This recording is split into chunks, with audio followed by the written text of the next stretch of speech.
জাতীয় সংসদ নির্বাচন ও গণভোটের প্রস্তুতি জানাতে রাষ্ট্রপতি মোহাম্মদ শাহাবুদ্দিনের সঙ্গে সাক্ষাৎ করতে বঙ্গভবনে গেছেন প্রধান নির্বাচন কমিশনার নাসির উদ্দিন ও ৪ কমিশনার। তফসিল ঘোষণার আগে প্রস্তুতি জানাতে হয় রাষ্ট্রপতিকে, এরপর জাতীয় উদ্দেশ্য ভাষণে তফসিল ঘোষণা করবেন সিইসি।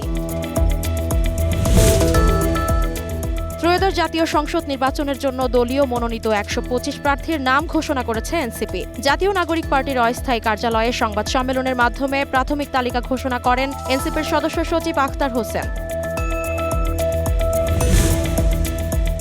বিএনপি প্রতিশোধের রাজনীতি পরিহার করে সমাধানের পথে চলতে চায় বলে জানিয়েছেন বিএনপির ভারপ্রাপ্ত চেয়ারম্যান তারেক রহমান। সেই সাথে বিরোধী দলের কোনো সমর্থককেও রাষ্ট্রের ভয়ে বাঁচতে হবে না বলে উল্লেখ করেন তিনি। ফেসবুক পোস্টে তিনি এসব কথা জানান।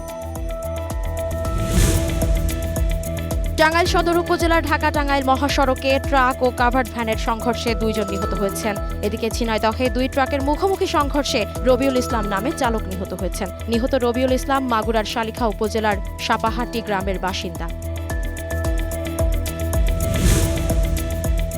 রাজধানী মস্কোর কাছে রুশ সামরিক বাহিনীর একটি কার্গো বিমান বিধ্বস্ত হয়েছে। এতে পাইলট সহ বিমানটিতে থাকা ৭ জন যাত্রীর সবাই নিহত হয়েছেন। বিমান বিধ্বস্তের প্রকৃত কারণ অনুসন্ধানে তদন্ত কমিটি গঠন করেছে মন্ত্রণালয়। সেই কমিটি ইতিমধ্যে কাজও শুরু করেছে।